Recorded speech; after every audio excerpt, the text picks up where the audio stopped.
It was a humid night in 1983 in Kumasi, the Ashanti capital of Ghana. The air was thick with the smell of roasted plantain and charcoal smoke. But by dawn, the city would awaken to something far darker. On the edge of Kejisha Market, a body was discovered. A young woman no more than 20 lay in the red dust. Her headscarf was torn, her wrapper shredded. Locals recognized her instantly. It was Abena Serwaa, a trader's daughter.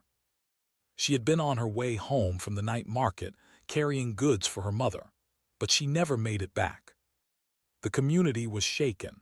Abena wasn't just another face. She was vibrant, intelligent, and everyone said she had dreams of becoming a teacher. Her death wasn't just violent. It was staged. Her body left in a way that seemed to scream a message. Someone wanted her silenced. But the year was 1983. Ghana was under curfew. Soldiers patrolled the streets. Electricity was unreliable, and forensic science almost non-existent. The police ruled it a robbery gone wrong. With little evidence, the case went cold within weeks. Abena was buried with no answers. For decades, her family carried the wound. Her mother poured libation each anniversary at the family shrine, asking the ancestors to reveal the truth. Elders whispered that Abena's spirit would not rest until justice was served. But no one expected that justice would come from something invisible to the human eye, something as small as a single strand of hair.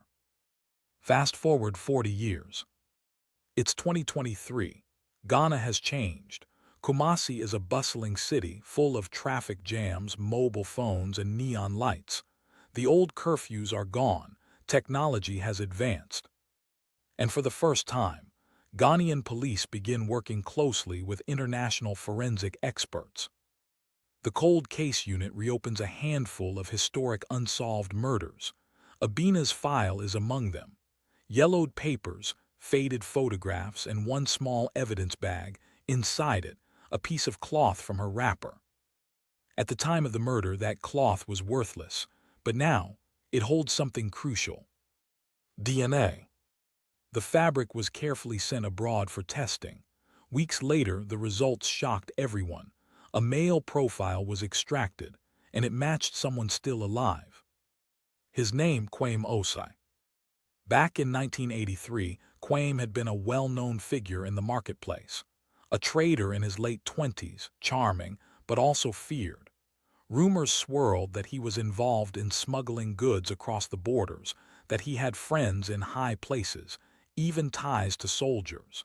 But he was never questioned seriously in Abena's case. Now, the DNA placed him directly at the scene of her murder. Police tracked Kwame down in Accra, where he lived quietly as a retired businessman. He was 67 years old, a grandfather. When officers came for him, neighbors were stunned. To them, Kwame was respectable, a man who told stories of the old days. But in interrogation, the mask slipped. At first, Kwame denied everything.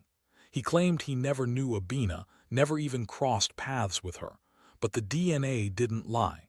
Investigators confronted him with the evidence, his genetic material found on the cloth that wrapped her body. The room went silent. Then Kwame leaned back, closed his eyes, and whispered, "It was an accident." But what he described was no accident.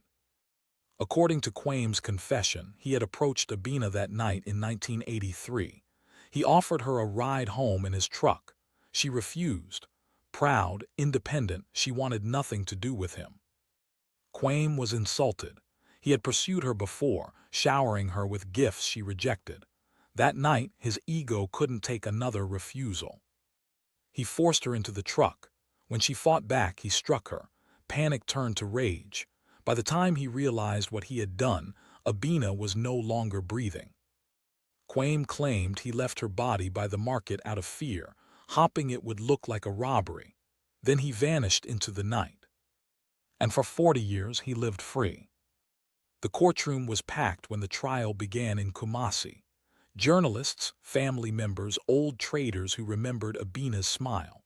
Her mother, now frail and leaning on a cane, sat in the front row. The prosecution laid out the evidence: the DNA match, the confession, the inconsistencies in Kwame's story. The defense argued the DNA could have been transferred indirectly, that memories fade after decades, that Kwame was too old, too frail, to stand trial for a crime so long ago. But the jury wasn't swayed. They listened to Abena's siblings, who spoke of a sister taken too soon. They heard the wails of her mother, who said she prayed every night for justice, never knowing if it would come in her lifetime. And finally, they heard the science. DNA didn't care about excuses. It was absolute. Kwame Osei was found guilty of the murder of Abena Serwaa. He was sentenced to life imprisonment. The verdict sent shockwaves through Ghana. For the first time, a murder from the dark days of the 1980s had been solved using modern forensic science. Newspapers called it justice from the ancestors, delivered by DNA. For Abena's family, it was bittersweet. Her mother, tears streaming down her face, said, "The earth does not rot the truth. The ancestors kept her story safe until we could hear it again." Her grave, long overgrown with weeds, was cleaned and restored, candles lit, songs sung. For the first time in 40 years, the family felt her spirit could rest. And across Ghana, people began to look differently at old tragedies. Cases once thought buried by time might still hold answers, in the fibers of clothing, in a strand of hair, in the bloodstains preserved unknowingly by history. Abena Serwaa's murder reminds us that the past is never truly gone. It waits, silent, patient. And when the truth is finally revealed, whether through the whispers of ancestors or the cold precision of DNA, it changes everything. The young trader's daughter, whose life was stolen on a humid night in 1983, is no longer just a forgotten victim. She is a symbol. That even in Ghana, where tradition and modern science walk hand in hand, justice delayed is not always justice denied. And 40 years later, her story still speaks.